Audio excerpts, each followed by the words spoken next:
Pain came first, then light, then voices, strange voices, sounds that didn't belong to any language June had ever heard. He slowly opened his eyes. Immediately, regret followed. Every part of his body screamed. His chest felt like something enormous had crushed him. Every breath was a struggle. His left arm burned with a sharp, unbearable pain that traveled all the way to his shoulder. For a moment, panic took over. Where was he? What happened? The last thing he remembered was nothing. Just darkness. June forced himself to stay calm. He had been trained for moments like this. Fear could wait. Survival came first.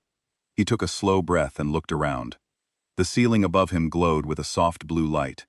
Not from lamps, not from technology he recognized. The light seemed alive, flowing gently across the surface like waves beneath clear water. The walls were even stranger. They looked almost like silk, but far stronger.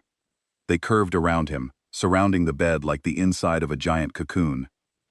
June's eyes moved slowly across the room. Metal instruments hung from the walls. Some resembled medical tools. Others looked like machines from a dream. He had no idea what they did. Everything around him felt unfamiliar. Even the air. It was clean, almost too clean. It carried a strange scent, like flowers from a world he had never visited. A shadow crossed his vision. Junjin immediately tensed. Pain shot through his body as he turned his head. And then he saw her. She was standing beside him, watching. She was tall. Much taller than any human. Her body had a strange beauty that made it impossible to look away.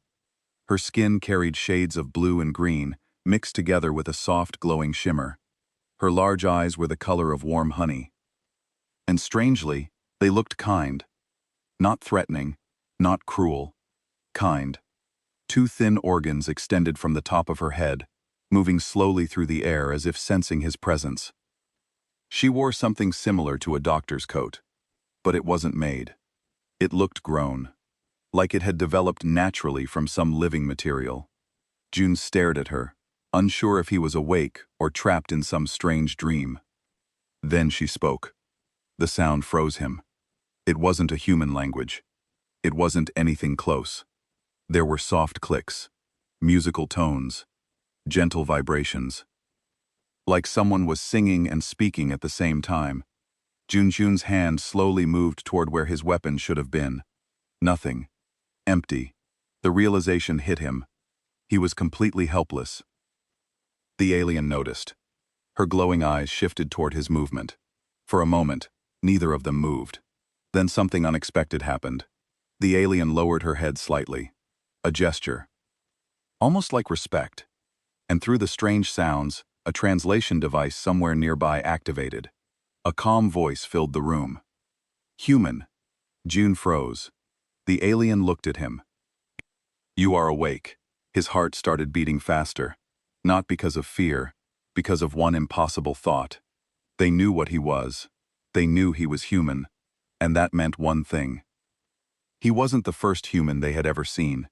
Slowly, the alien spoke again. Do not be afraid. Junjin looked into those unfamiliar golden eyes.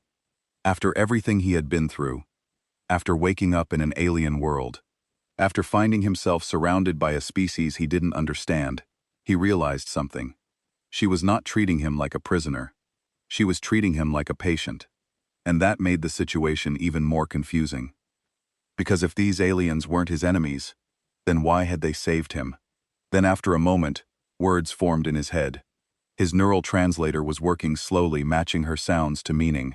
You survived, she said. Her mouth didn't move like a human's, but he understood her perfectly. She smiled. At least he thought it was a smile. Where am I? June asked. His voice came out rough and dry. Safe, the alien woman said. My name is Vara. I am a medical officer. You were badly hurt when we found you. June tried to sit up. Pain shot through his ribs and he gasped. Var's hand touched his shoulder, gently pushing him back down. Her hand had 4 long fingers and felt cool against his skin. Don't move yet, she said. Your body is healing, but it needs time. The ship, June said, memory flooding back. We were carrying supplies. Something hit us. The alarms, the fire, people screaming. I remember the escape pod launching, then nothing. Var's antenna stalks drooped. I am sorry. We searched the crash site. You were the only one alive. The words hit him like a punch. Commander Hyanu, the pilots, the cargo crew. All dead. Junie closed his eyes and felt something hot run down his cheeks. Your injuries were severe, Vera continued softly. Both legs broken, 3 ribs cracked, internal bleeding, radiation burns across your back. When we pulled you from the wreckage, I thought you would die within minutes. But you didn't. She moved to a strange device next to his bed and touched it. Lights danced across a screen showing things June couldn't read. Your body started healing immediately, faster than I've ever seen. The broken bones began to set themselves. Your blood fought off infections that should have killed you. It was remarkable. Frightening, but remarkable. How long was I out? Jijune asked. 4 days. 4 days. He should be dead or at least unable to move for weeks. Vera turned back to him. Her large eyes studied his face. You are human. Yes. Yes. I've never met a human before. We've heard stories. But most people think they are just myths. Tales told to frighten children. Creatures from a world so terrible that it created monsters. June almost laughed, but it hurt too much. We're not monsters, we're just people. Perhaps, Vera said. But your biology is aggressive. Your heart beats so fast, I thought the scanner was broken. Your blood carries oxygen with incredible efficiency. Your immune system attacks everything foreign, with such violence that I had to be careful with treatments. Even your bones are dense, like they're meant to withstand impacts that would shatter mine. Before June could respond, a loud alarm began to wail. The glowing walls flickered. Var's whole body stiffened. What's happening? June demanded. Var moved to the tent's entrance and looked out. When she turned back, fear filled her eyes. The Vin, she whispered. They found us. Who are the Vin? Raiders. Killers. They attacked your ship. Now they're here for us. Outside, June heard shouting. Running feet. The sound of weapons charging. The camp was preparing for battle. June forced himself to sit up, ignoring the pain screaming through his body. I need to help. You can barely move, Bara protested. Then help me stand. V hesitated, then moved to his side. She put his arm over her shoulders. Together, they got him to his feet. The world spun for a moment, but June gritted his teeth and stayed upright through the tense, translucent walls. He could see shadows moving, large shadows, too many of them. Why are they hunting you? June asked. We're scientists, archaeologists. We came to study the ruins on this planet. But the Vin want what we found. Ancient technology weapons. Maybe they've been tracking us for weeks, and now they know you have a human, June said. Understanding Vesa nodded. Humans are valuable. Your people's technology, your military knowledge. If they capture you alive, they'll torture you for information. Then sell what's left to the highest bidder. The sounds of fighting grew closer. Energy weapons shrieked. Something exploded nearby, shaking the ground. Vara looked at June with those large, frightened eyes. I saved your life. I thought that was the end of the story. But now I think it was just the beginning. June managed a weak smile. Then let's make sure it has a good ending. The tent wall tore open. A creature burst through 7 feet tall, covered in dark armor that looked like insect shell. Its face was a nightmare of mandibles and black eyes. It saw them and screeched. Vera screamed and stumbled backward. The Vin warrior raised a wicked-looking blade. June didn't think. He grabbed the nearest object, a surgical tool from Vera's table, and lunged forward. Pain exploded through his broken body. But he didn't stop. His survival instinct, that ancient human drive that had kept his species alive, through ice ages and plagues and predators, took over completely. The Vin turned its blade toward him. June ducked under it, feeling the weapon pass inches from his head, and drove the surgical tool into the gap where the creature's armor plates met. The warrior shrieked again, this time in pain. It tried to grab June with its free hand, but he twisted away, pulling the tool free and striking again, and again. Each movement sent agony through his injured body, but he couldn't stop. Wouldn't stop. Finally, the Vin collapsed. June stood over it, breathing hard, covered in sweat and alien blood. The surgical tool clattered from his shaking hand. He turned to look at Vara. She stared at him with an expression he couldn't read. Fear, awe, maybe both. You were dying 4 days ago, she whispered. You just killed a Vin warrior. Ji-Jun's legs finally gave out. He collapsed to his knees, gasping for air. The stories about humans, he managed to say. Maybe some of them are true. The sounds of battle faded into an eerie silence. Ji-Jun sat against the medical tent's wall, trying to catch his breath. Every part of his body screamed in protest. Farah knelt beside him, her hands moving over his wounds with professional care. You reopened 3 wounds, she said quietly. Your left leg is bleeding again. I don't understand how you're still conscious. Practice, June muttered, then winced as she pressed something cold against his side. The tent flap opened. A Kellarn soldier entered older than Vera, with scars crossing his blue-green skin. His antenna stalks were shorter, one of them bent at an odd angle. He looked at the dead Vin warrior, then at Ji-Yun, then back at the warrior. Captain Doran, Var said, standing quickly. This is Ji-Yun, the human survivor. Doran stared at Junei for a long moment. The legends are true then. What legends? Junei asked. Doran moved closer, studying him like he was some kind of dangerous animal. We've heard stories about humans for years. Most of us thought they were just tales, creatures from a death world. A planet so hostile that simply breathing the air would kill most species. They say humans evolved to survive anything. Cold that freezes blood, heat that boils water, predators with claws and fangs, diseases that mutate faster than medicine can stop them. Earth isn't that bad, June said, though he wasn't entirely sure he believed it. You killed a Vin warrior with a medical tool while dying from your injuries, Doran said flatly. That is exactly that bad. Another Kelth entered the tent. She was younger, her skin a brighter shade of green. Her antenna stalks twitched nervously as she looked at Jiune. This is me, Var said, our communications officer. Minji stepped forward cautiously. Is it true you're really from Earth? Gigi nodded.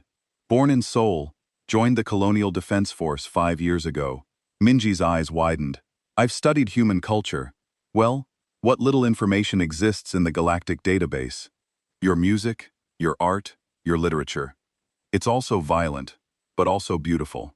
Is it true that your planet has over 200 different countries? Used to, June said. It's more unified now. Had to be, once we started meeting aliens. Enough, Dorn interrupted. We need to move. The Vin retreated, but they'll be back with more warriors. We have maybe an hour before they regroup.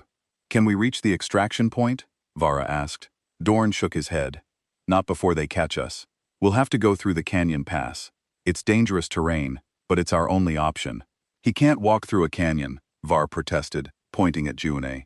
He needs at least another week of recovery. June pushed himself to his feet, using the wall for support. Everything hurt, but he'd hurt before. I'll manage. You'll die, Vera said bluntly. Maybe, but I'll die trying to survive. Not lying here waiting for those things to come back. He looked at Doran. What's the plan? Doran studied him again, then nodded slowly. We pack light, take only essential equipment, weapons, and medical supplies. The team will be small, 12 of us, including you. Why are the Vins so determined? Jihune asked. Dorn exchanged a look with Vera. We found something in the ruins. Technology we don't fully understand. The Vin want it, but now they want something else too. They want you. Me? Why? Humans are rare in this sector, Mi said. Your people mostly stay near Earth. The Vin have never captured a human before. If they do, they'll learn everything you know about human defenses, military codes, colony locations, information they can sell for a fortune. Jujune felt his stomach drop. He wasn't just a survivor anymore. He was a target, a valuable one. The camp moved quickly. Keelthan scientists packed equipment into cases, while soldiers established a perimeter. Junma watched them work. They were efficient, organized, but also fragile-looking.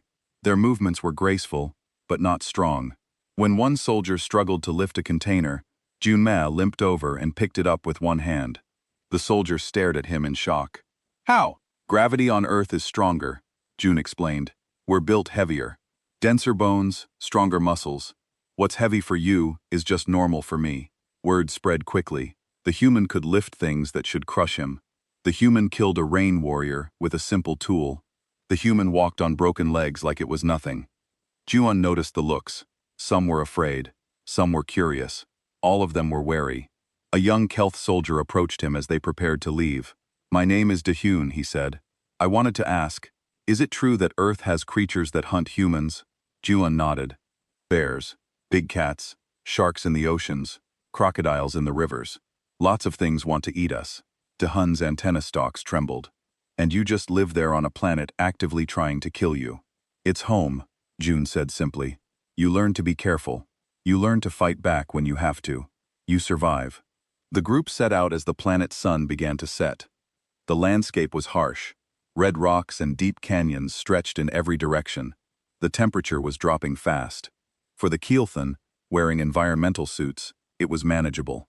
For Jehun, in torn clothing and bandages, it should have been torture. But he just kept walking. Vera stayed close to him, monitoring his condition with a portable scanner. "Your body temperature is elevated," she said. "You're running a fever. My immune system fighting off infection. June said it'll pass. Most species would be unconscious with a fever this high. Most species aren't human." They walked for hours. The Kelthorn began to tire, their movements becoming sluggish. Jiune, despite his injuries, maintained a steady pace. He'd learned long ago that the human body could do amazing things if you just refused to quit.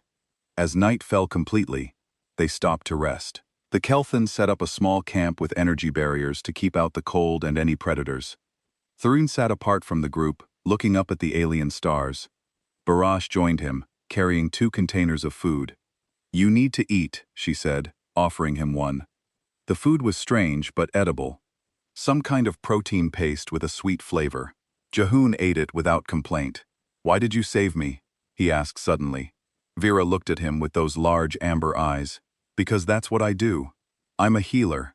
When I found you in that wreckage covered in blood and barely breathing, I didn't see a human or a deathworlder. I saw someone who needed help. Even though you were afraid, I was terrified," she admitted. "Every instinct told me to run. But I didn't. I'm glad I didn't." They sat in comfortable silence for a while. Then June said, "Thank you for believing I was worth saving." Vara touched his hand gently. Her skin was cool and smooth. "You are," she said softly. A warning alarm beeped from the camp's perimeter. Doran stood quickly, weapon ready. On the ridge above them, shadows moved. "Lots of shadows, Vin," Doran whispered. "They found us faster than I expected." Jijun stood, ignoring the pain. "How many?" "Too many," Doran said grimly. "At least 20 warriors. We can't fight them all." "Then we don't fight," June said, his mind racing. "We run into the canyon right now." "The canyon is dangerous at night," Mimji protested. "We could fall, get lost." "Better than certain death here," June said. He looked at Doran. "Trust me, humans are good at running away from things that want to kill us. We've had millions of years of practice." Doran hesitated only a moment, then nodded. "Move out now. Leave everything but weapons and water." The group fled into the darkness of the canyon. Behind them, Vin war cries echoed off the rocks. The hunt had begun. The canyon walls rose high on both sides, blocking out the stars. Jinjin led the group through the darkness, his eyes adjusting better than the Keel expected. On Earth, humans hunted at dawn and dusk. They evolved to see in low light. Here, it gave him an advantage. "Left here," he called back quietly. "The path narrows, but it's stable." Behind them, the Vin gave chase. Their war cries bounced off the canyon walls, making it hard to tell how close they were. Dihi stumbled on loose rocks. June caught his arm before he fell. "Thank you," Dihin gasped. "Stay close to me," June said. "Watch where I step." They ran for what felt like hours. The Kelthorn were breathing hard, their movements becoming desperate. June's own body screamed at him to stop, but he kept going. Pain was just information. You could choose to listen to it or ignore it. Finally, Doran called for a halt. "We need to rest just for a few minutes." The group collapsed against the canyon wall. Vara checked everyone's condition with her scanner. Her antenna stalks drooped with exhaustion. "3 of our people have heat exhaustion," she reported. 2 more are dehydrated. "We can't keep running like this." "The Vin won't stop," Doran said. "They're built for pursuit. They can run for days without tiring." June looked around. The canyon opened up here into a wider space. Rocks and boulders were scattered everywhere.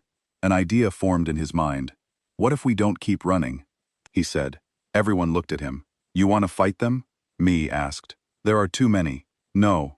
I want to trap them. Junei pointed at the narrow passage they just come through. They're following a single file through that gap. If we collapse it, we buy ourselves time. Doran studied the passage. The rocks are unstable. It could work, but we'd need something to trigger the collapse. Explosives?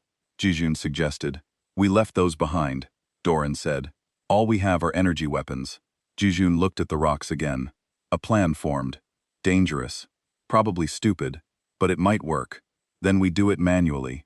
We set up supports, wait for them to enter the passage, then pull the supports out. That means someone has to stay behind, Vara said quietly. Someone has to trigger the collapse while the Vin are right there. I'll do it, June said immediately. No, Vera protested. You're injured. You'll never escape in time. I'm faster than anyone else here, June said. And tougher. If I get caught in the collapse, I have a better chance of surviving. Doran looked at him for a long moment. You'd risk your life for us. We're strangers, aliens. You saved my life, June said, looking at Vra. This is how humans say thank you. They worked quickly using Keelthan tools in their own hands. They loosened key rocks in the passage. June wedged support beams into place, holding everything steady. When the supports were pulled, the whole thing would come down. The Vin war cries grew closer. They were coming. Go, June ordered. Get to the other side of the clearing. When you see me run, be ready to move fast. Vera grabbed his arm. Please be careful. Careful is my middle name. June lied with a smile. The Keelthan retreated. June positioned himself near the supports hidden behind a large boulder. His heart pounded. Not from fear, from adrenaline. His body preparing for action. The first Vin warrior emerged from the passage. Then another. And another. They moved cautiously, weapons ready, their black eyes scanning for threats. Junien counted them. 5, 10, 15. He needed more in the passage. Had to time this perfectly. 20 warriors were through now, but more were coming. He could hear them in the narrow passage, their chitinous armor scraping against stone. Now, June grabbed the support beam and pulled. His muscles strained. The beam was heavy, held tight by the weight above it. He pulled harder, ignoring the pain in his injured ribs, using every bit of strength his earthborn body possessed. The beam came free. For a moment nothing happened. Then a crack appeared in the canyon wall. Then another. The rocks began to shift. The Vin saw him. Several warriors shrieked and charged. June ran behind him. The passage collapsed. Tons of rock fell, crushing everything in its path. The sound was deafening. Dust exploded outward, filling the air. June ran through it half-blind, trusting his instincts. A massive boulder tumbled past him, missing by inches. Another crashed down ahead. He leaped over at his injured legs, screaming in protest but holding. Then hands grabbed him, keel hands pulling him to safety. The collapse continued behind them, but they were clear, safe. When the dust settled, the passage was completely blocked, no way through. On the other side, they could hear muffled Vin screams. Some had been caught in the collapse, the rest were trapped. June sat down hard, breathing in ragged gasps. Farah was there immediately, checking his injuries. You're bleeding again, she said, and your leg gets worse now. You shouldn't have run on it, but I did, Jijun managed. Because I had to. Doran approached, looking at Junyu with something like respect. That was either very brave or very foolish. Usually both, Junyu said. Dehan knelt beside him. You saved us. All of us. I don't know how to thank you. Help me stand, June said. We're not safe yet. They'll find another way around eventually. He's right, Doran said. We have a few hours at most. We need to keep moving. As the group prepared to continue, another Kellarn approached. She was older with equipment strapped to her back. Zora, the xenobiologist. I've been studying you, she said to June without preamble. Your physical capabilities are remarkable. But what interests me more is your behavior. You make decisions quickly. You adapt to new situations without hesitation. Is this normal for humans? June shrugged. We're good at solving problems. Had to be. On Earth, if you don't adapt, you die. Sora's antenna stalks twitched. Fascinating. Most species develop either intelligence or physical strength. Humans developed both. You're not the strongest species in the galaxy, but you might be the most stubborn. Is that a compliment? Jijun asked. It's an observation, Sora said. And a warning. Stubbornness can keep you alive. It can also get you killed. They moved on. The canyon eventually opened into a wider valley. The landscape changed. The red rocks gave way to darker stone. Strange plants grew here, their leaves a deep purple color. The air smelled different. Sulfur, maybe. We're approaching the thermal zones. Doran said volcanic activity. It's going to get hot. How hot? Jujun asked. 50 degrees. Imji said. Maybe more. The Kelth looked worried. 50 degrees Celsius was dangerous for them, even with environmental suits. For June, it would be uncomfortable, but survivable. Earth had deserts that hot. Humans evolved to handle it. As they walked, the temperature began to rise. The Kelthorns slowed down, struggling in the heat. Their suits could only do so much. Warning lights blinked on their equipment. Jiune removed his torn jacket. The heat beat down on his skin, but his body responded. Sweat formed, cooling him through evaporation. His heart rate increased, pumping blood to his skin to dissipate heat. Millions of years of evolution working to keep him alive. You're not affected by this? Farah asked, amazed. I'm hot, June admitted. But I'm okay. My species evolved in Africa. We learned to handle heat. One of the Kellarn soldiers collapsed. Heat exhaustion. Vara and another medic rushed to help, but their equipment was struggling. The heat was too much. June took the soldier's pack. Then another pack and another. He carried the weight that the Keelth couldn't manage in the heat. His shoulders ached, his legs burned, but he kept walking. Dihan walked beside him. How are you doing this? You're carrying 3 times your own weight. Because they need me to, Jinue said simply. Finally, they reached a cave system. The temperature inside was cooler. The Keel practically crawled inside, desperate for relief. Jue sat down the packs and sat heavily against the wall. Var brought him water. Drink. You're dehydrated. He drank. The water tasted strange but good. Thank you. She sat beside him. The others are starting to understand. You're not just strong, you're resilient. Your entire species is built to survive conditions that would kill most of us. Does that frighten you? Jiune asked. Var was quiet for a moment. At first, yes. But now I think I understand. Humans aren't monsters. You're survivors. There's a difference. Doran approached. We rest here for 2 hours. Then we move again. The extraction point is closed now. 1 more day. Will the Vin follow us through the thermal zone? Mi asked. Yes, Doran said grimly. They're determined. They want the human. Nothing will stop them now. June closed his eyes. 1 more day. He just had to survive 1 more day. It's what humans did best. June woke to the sound of heavy breathing. Not human breathing. Something else. Something big. He opened his eyes carefully, moving nothing else. The cave was dark, except for the faint glow from Keelthorn equipment. Most of the group was asleep, exhausted from the march. But at the cave entrance, silhouetted against the night sky, stood something massive. The creature was 12 feet tall, at least 6 limbs, each ending in clawed hands. Its body was covered in scales that reflected light in strange patterns. Bioluminescent markings glowed along its spine, pulsing slowly. Its head was large with multiple eyes that swept the cave interior. June's hand moved slowly toward the energy pistol he'd been given. His fingers closed around it silently. The creature hadn't noticed him yet. It was focused on the other Kellarn watching them sleep. Then Doran moved in his sleep. The creature's head snapped toward the sound. It took a step into the cave. June stood up. Hey. The creature turned to face him, its multiple eyes focused on this new threat. June saw intelligence there. This wasn't just a predator.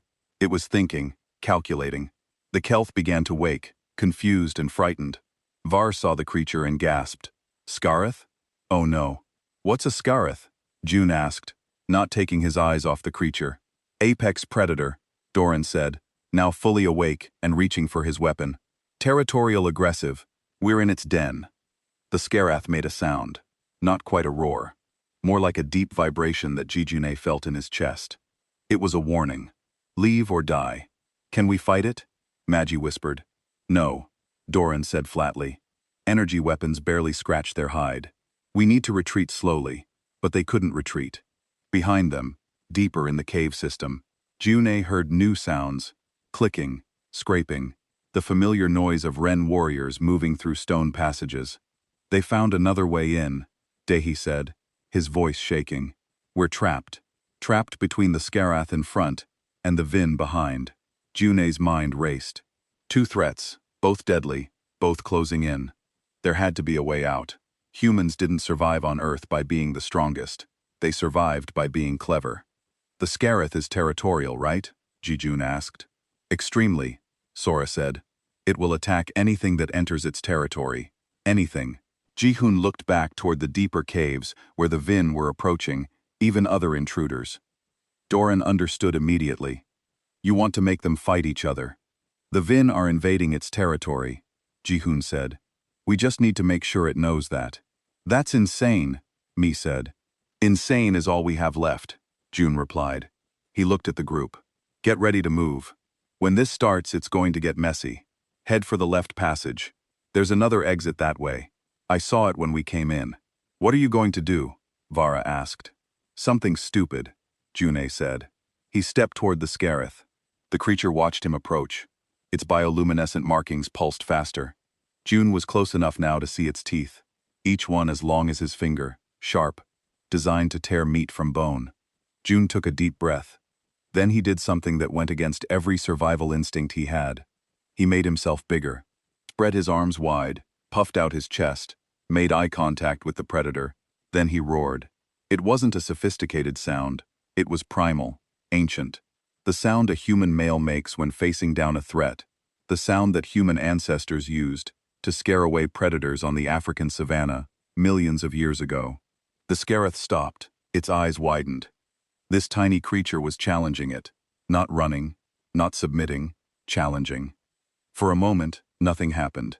Then Ji-Hun bent down, grabbed a rock, and threw it, not at the Scarath, past it toward the deeper cave where the Vin were emerging. The rock clattered in the darkness. The Vin heard it and moved toward the sound. The Scar heard it too. It turned its massive head, seeing new intruders entering its territory. The first Vin warrior came into view. It saw the Scarath. Its mandibles clicked in surprise, but it was a warrior bred for combat. It raised its weapon and fired. The energy bolt hit the Scarath's shoulder. It didn't penetrate the armored hide, but it hurt. The creature's bioluminescent markings flared bright red. It roared a sound so loud that rocks fell from the cave ceiling. Then it charged. Now! Ji-Hun shouted. I move! The Keelthan ran for the left passage. Ji-Hun stayed behind, making sure everyone got out. The Scarath ignored them, focused entirely on the Vin. It crashed into the first warrior, crushing it against the cave wall. More Vin emerged, weapons firing. The cave became a war zone. Ji-Hun stumbled. His leg gave out, injured from the long march. He fell hard. A stray energy bolt hit the wall near his head, showering him with rock fragments. Ji-Hun ran back. He grabbed Dion under the arms and dragged him toward safety. The young Keelthan was heavy with equipment, but Ji-Hun's muscles, strengthened by Earth's higher gravity, managed. Leave me, Dion gasped. You'll die. Humans don't leave people behind, Ji-Hun grunted, pulling harder. A Vin warrior noticed them. It broke away from fighting the Scarath and charged toward them. Ji-Hun saw it coming, but couldn't stop. If he let go of Dion, the young soldier would die. If he didn't, they both would. The Vin raised its blade. June braced himself for the impact. Then something massive crashed into the Vin from the side. The Scarath had noticed this warrior trying to escape. It grabbed the Vin with 2 of its 6 limbs and threw it back into the chaos. June didn't wait. He pulled Dehan the last few meters and into the passage. Hands reached out, Kellarn hands, pulling them both to safety. Behind them, the battle continued. The sounds were terrible.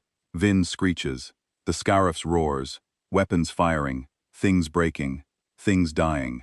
Keep moving, Doran ordered. Don't look back. They ran through the passage. It twisted and turned, leading them away from the carnage. Finally, they emerged into open air. Night had passed. Dawn was breaking over the alien landscape. The group collapsed, exhausted. Farah immediately began checking injuries. June sat heavily, his chest heaving, every breath heard.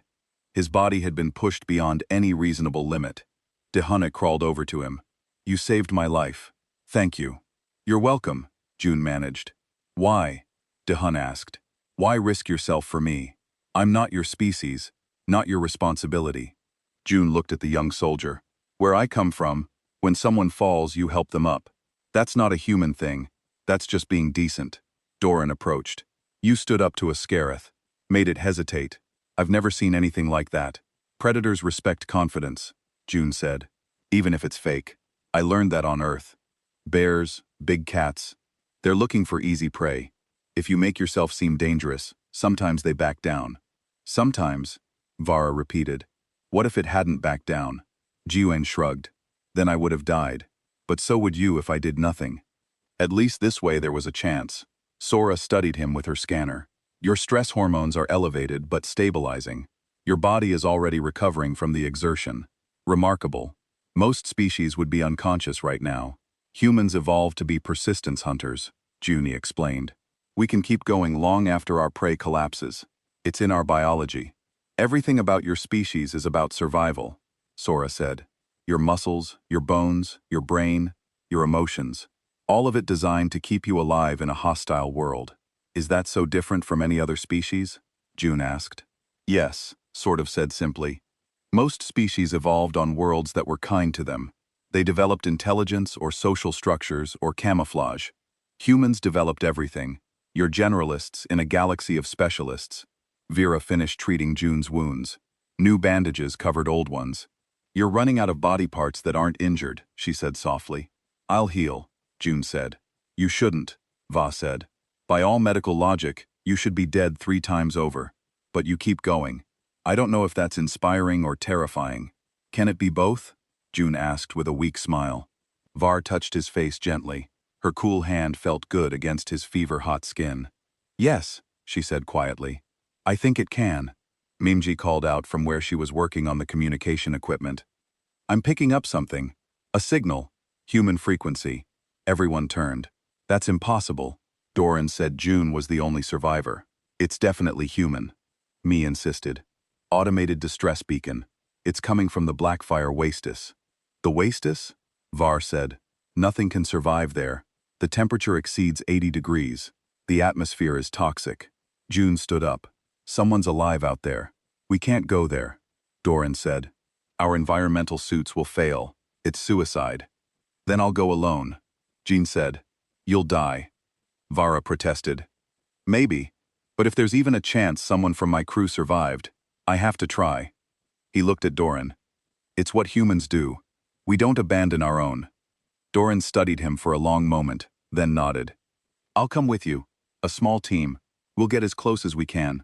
I'm coming too, Var said immediately. And me, Dion added. June looked at them all. These aliens who owed him nothing.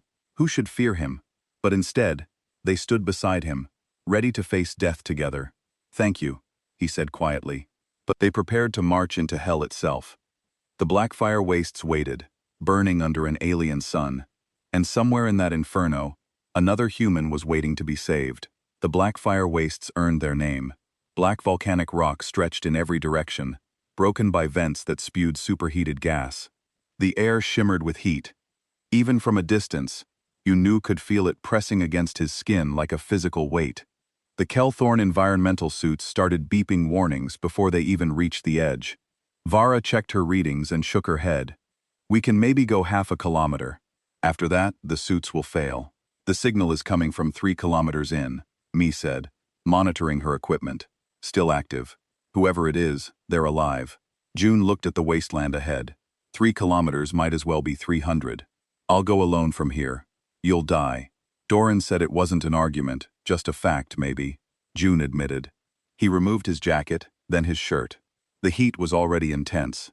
No point in extra clothing. He strapped a respirator across his face and took a long drink of water.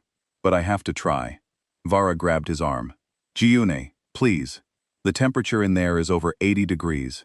The air is filled with sulfur compounds. Even for a human, this is too much. Humans evolved in Africa.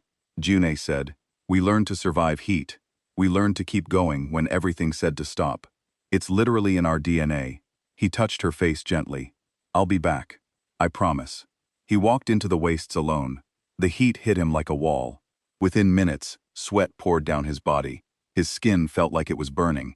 His lungs protested with each breath, even through the respirator, but he kept walking.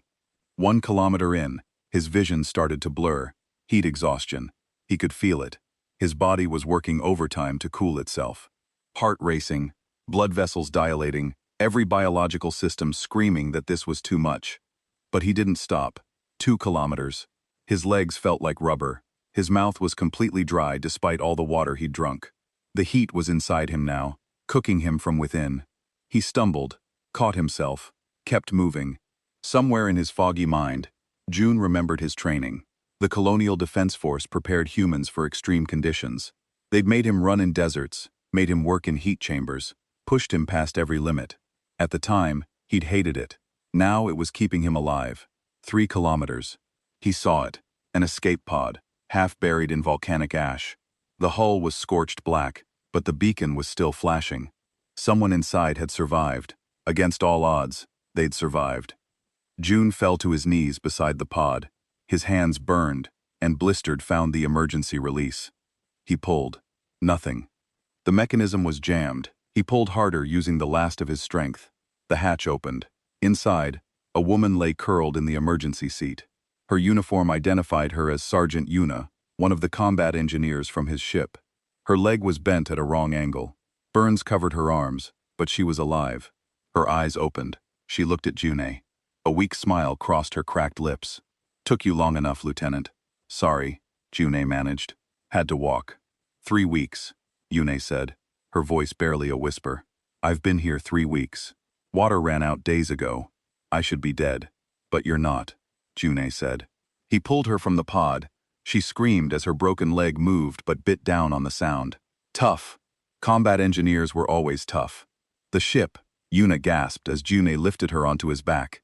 Sabotage Finn working with human mercenaries. They wanted the navigation data. Colony coordinates. I destroyed the computers before I ejected. Junse's blood ran cold. Human mercenaries betraying their own species for money. Did they get the data? No. But they're still looking.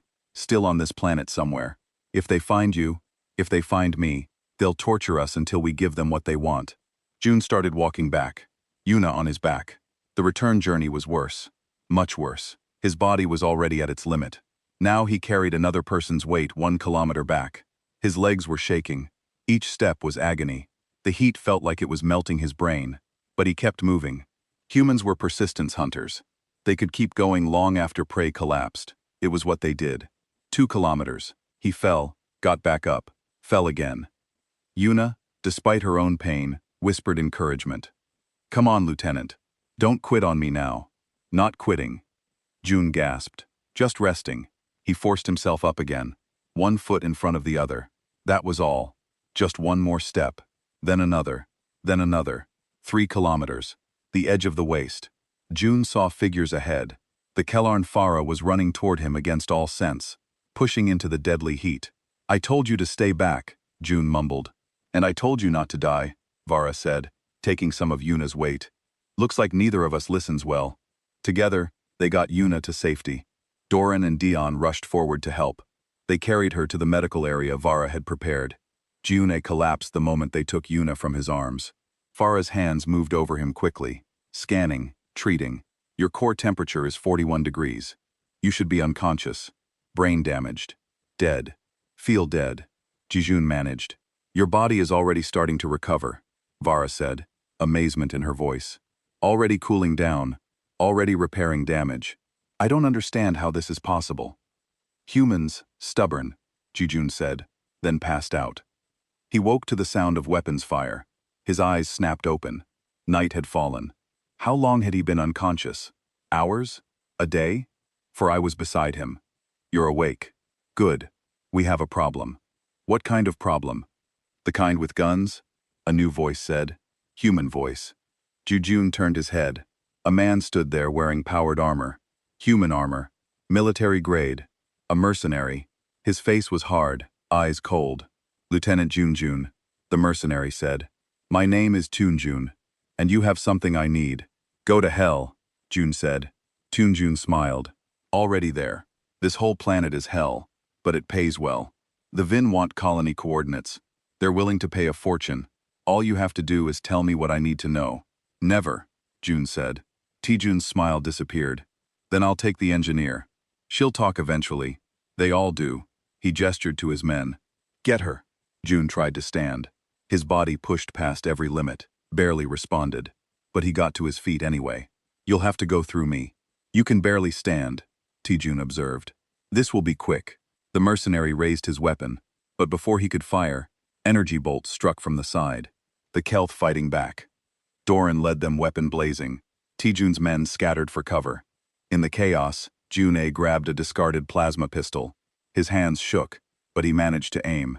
Tonin turned toward him, armored and protected, but June had been trained to fight in powered armor.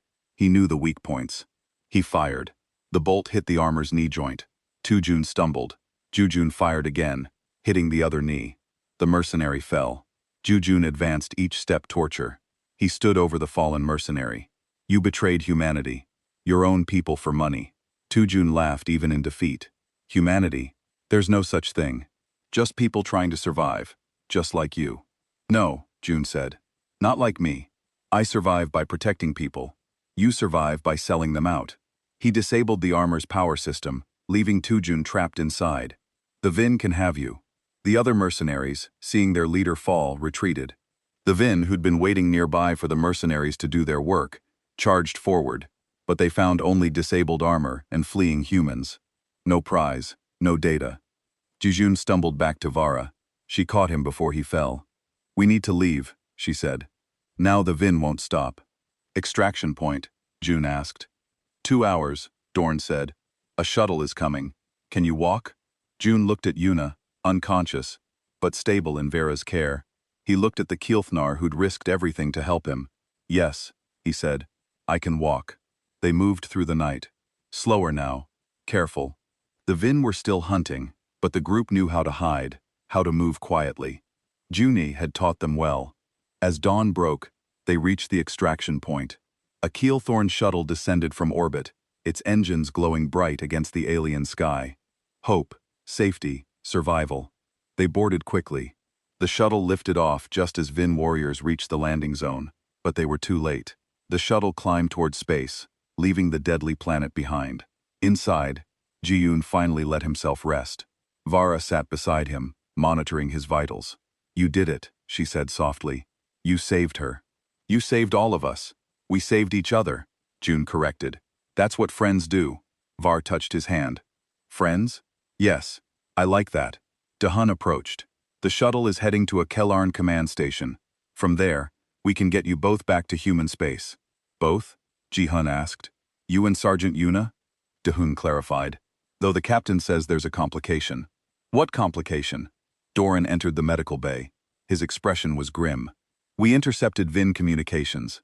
They're gathering a fleet. Hundreds of ships. They're planning an invasion of human space." Jiyun sat up, ignoring Var's protest. "When?"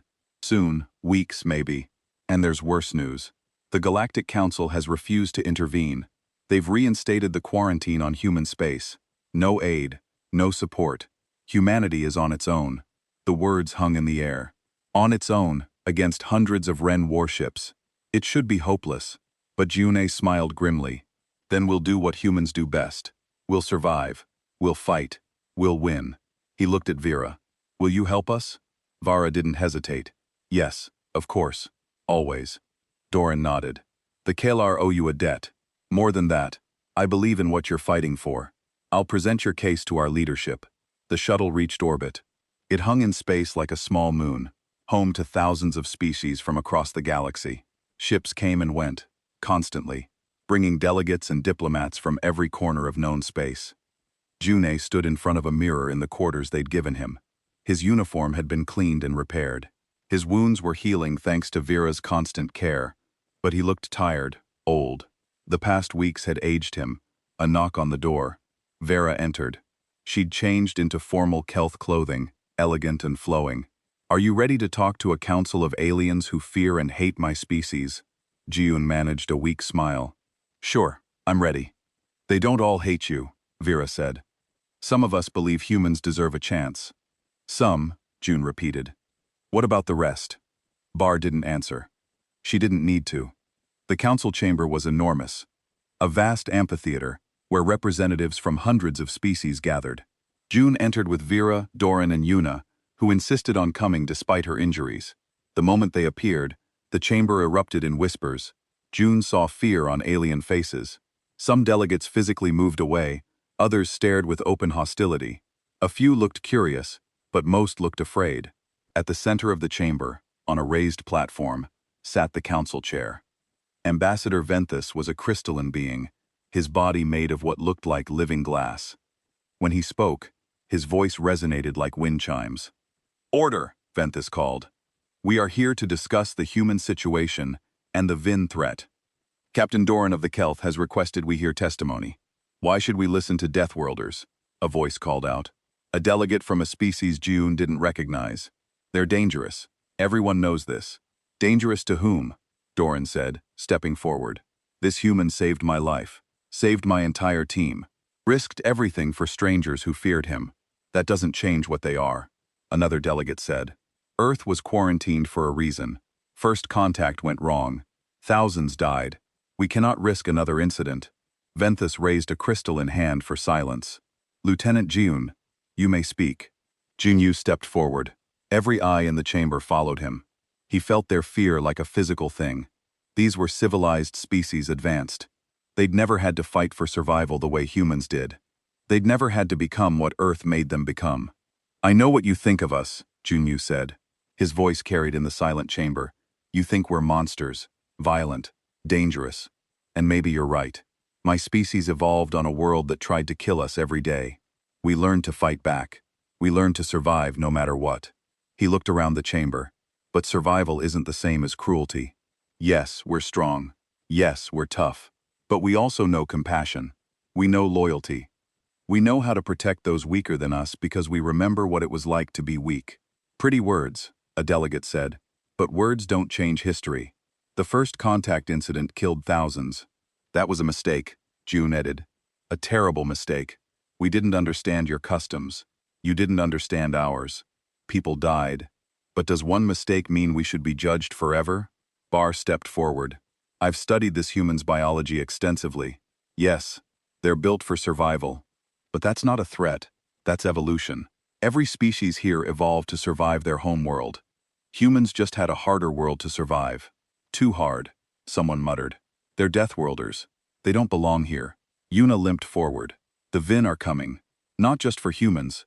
For all of you. They formed an alliance with human traitors. They have information. They have weapons. And they're not going to stop with Earth.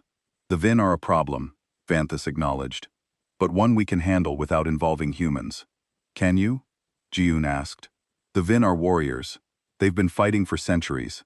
You're scientists, explorers, diplomats. When was the last time most of you faced real combat?" The silence that followed was telling. These species had peace.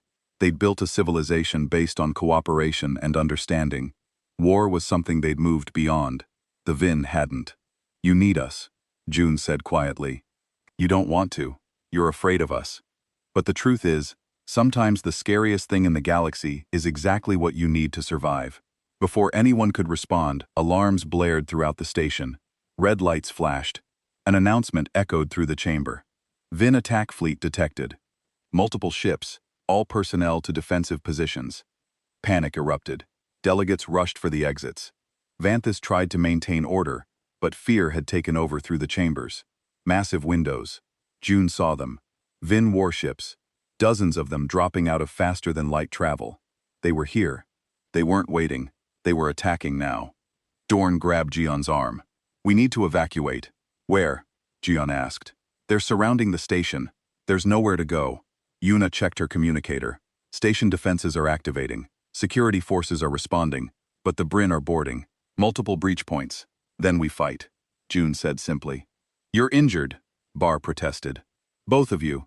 You should evacuate and let these people die," Yuna said. "No, that's not how humans work." They found the station's armory.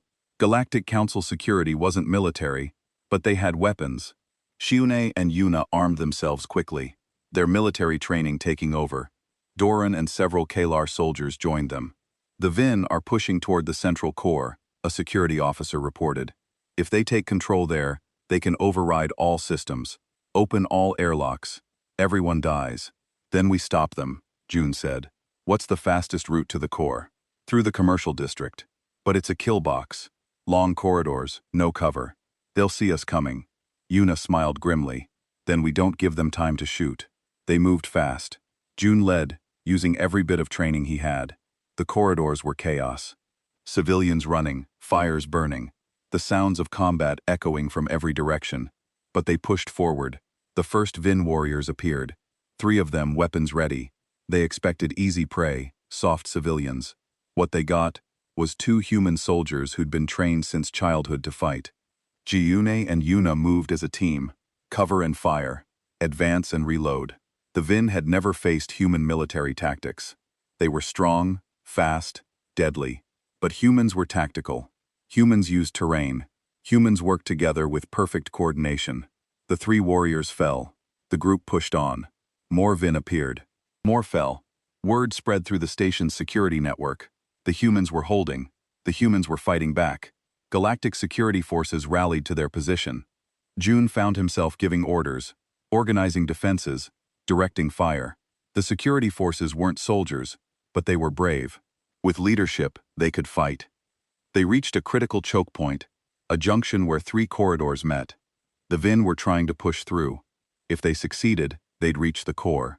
The battle had to be won here. Set up a defensive line, June ordered. Heavy weapons at the center, light weapons on the flanks. When they charge, let them get close, then hit them from all sides. The Vin charged 20 warriors, maybe more. Their war cries echoed off the metal walls. They expected to break through. They'd never been stopped before, but they'd never fought humans before. The defensive line held barely. The fighting was brutal. Close quarters. No room for error. June found himself face to face with a Vin warrior bigger than him, stronger, armed with a blade that could cut through armor.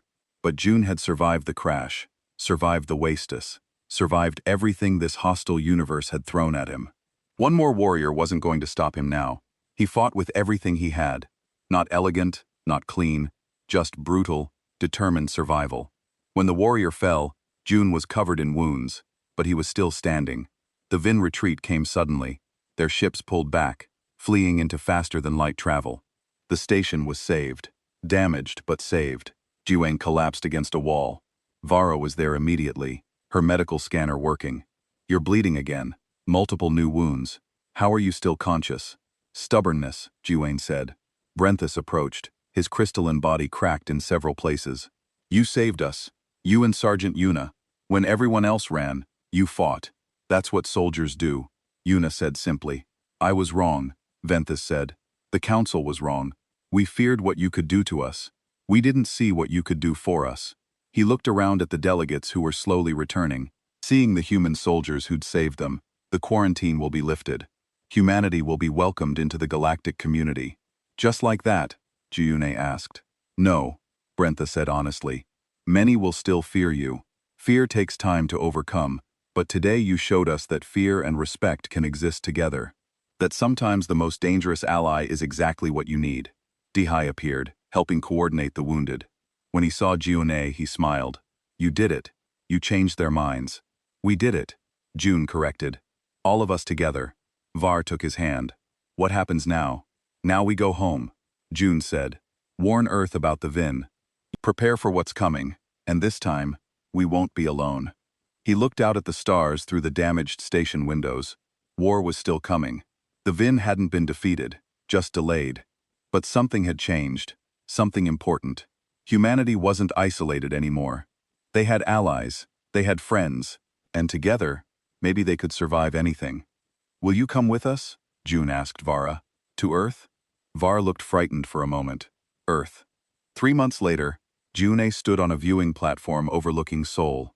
The city stretched below him, a mix of ancient temples and modern towers.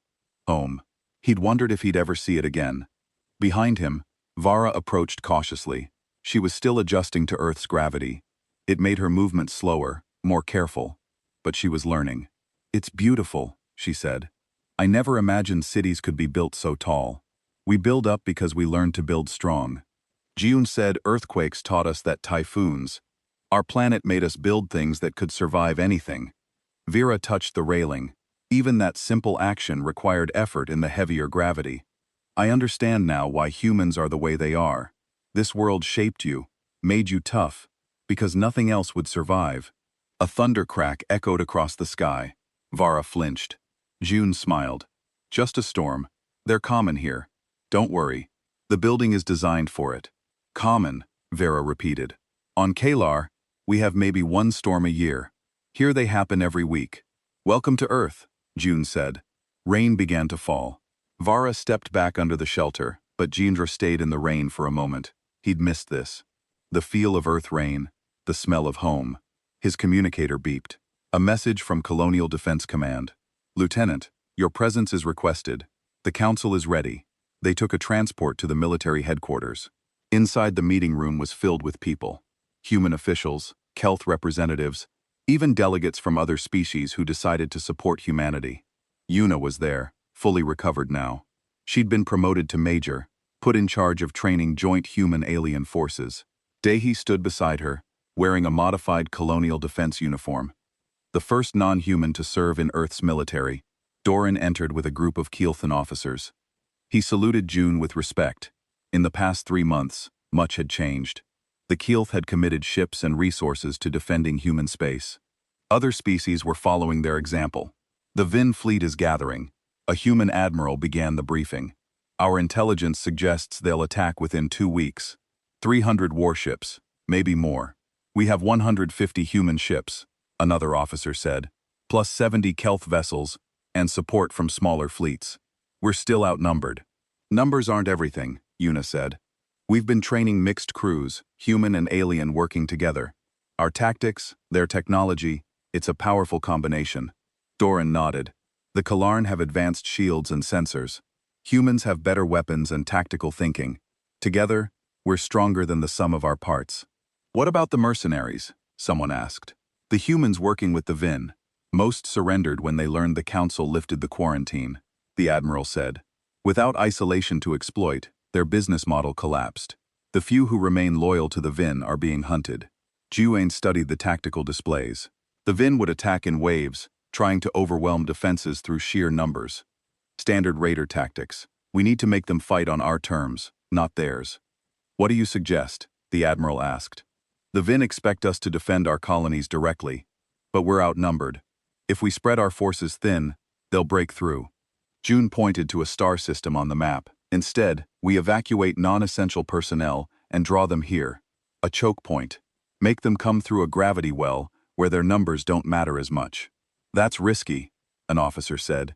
If they break through, there's nothing between them and Earth. They won't break through, Juné said with quiet confidence, because we'll be fighting together. Every species, every ship, one goal. The admiral considered this, then nodded. Make it happen. Lieutenant June, you'll coordinate with Captain Doran. Prepare the defense. The meeting ended.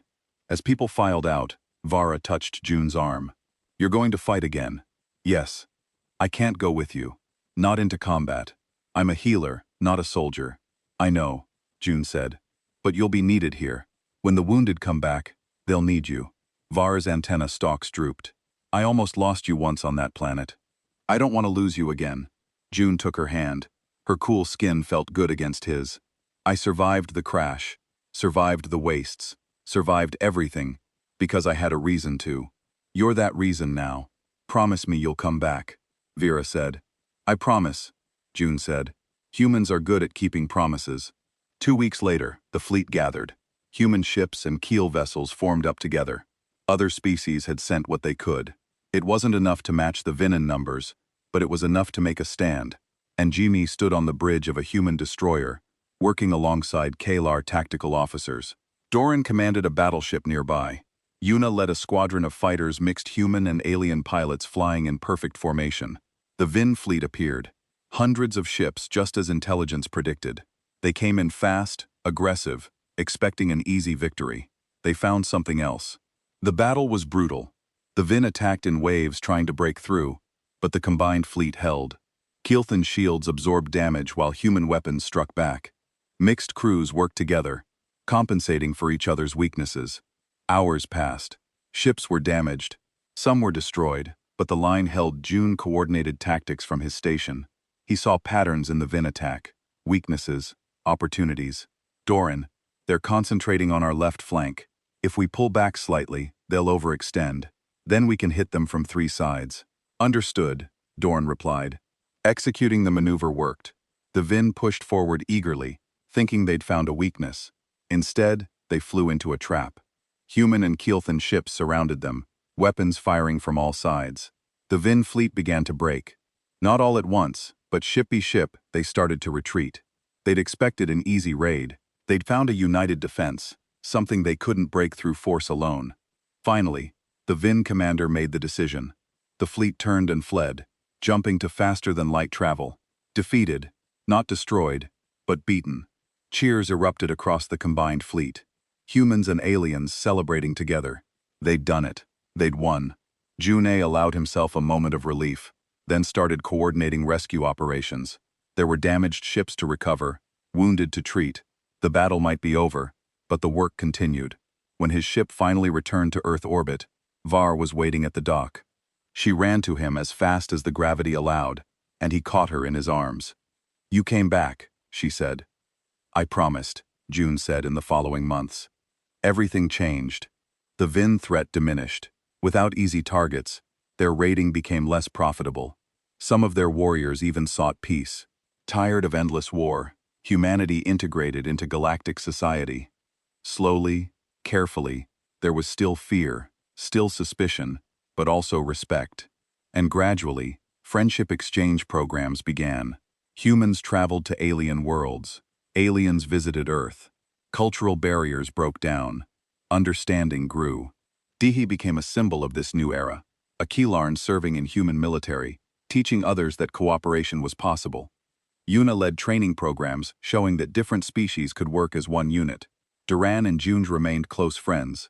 They'd fought together, survived together, that created bonds that transcended species. 1 year after the crash that started everything, June and Vara walked through a park in Seoul. She'd adapted to Earth's gravity, could move almost naturally now. She still found Earth terrifying in many ways. The weather, the predators, the diseases, but she also found it beautiful. "I never thought I'd say this," Var said, "but I understand why humans love their world. It's harsh, it's dangerous, but it's also alive in a way most planets aren't. It made us what we are," June said. "Survivors, fighters, but also protectors. We learned that if we don't take care of each other, we all die." "The galaxy is learning that too," Vera said. "You taught us. Not through violence. Through example." June's communicator beeped. A new message, new assignment, a joint exploration mission to uncharted space. Human and alien crews working together. He showed it to Vera. "They want me to lead it." He said, "It's voluntary." 6 months exploring new systems, looking for habitable worlds. "Making first contact with new species, will you go?" Farah asked. "Only if you come with me," June said. "They need a medical officer, someone who understands both human and alien biology." Farah smiled. "Then yes, let's explore together." They stood together, looking up at the sky. Somewhere up there beyond Earth's atmosphere, the galaxy waited, full of dangers, full of wonders, full of species who were slowly learning that humans weren't monsters. Just people, tough people, stubborn people, but people who would stand beside their allies, who would fight for those who couldn't fight, who would never give up. The ship launched 3 weeks later. Junei and Vara aboard, along with a crew of humans and aliens. Torin sent them off with a Keel blessing. Yuna promised to visit when they returned. Dihun gave them a traditional Earth good luck charm he'd learned to appreciate. As the ship left Earth orbit, Jijun looked back at his homeworld. That beautiful, terrible planet that had shaped his species, that had made humans what they were. "What are you thinking?" Vora asked. "I'm thinking about that day in your medical tent," Junei said. "When I woke up and you told me I survived, I thought that was the end of the story. But it was just the beginning. The beginning of what? Of humanity joining the galaxy, of different species learning to work together.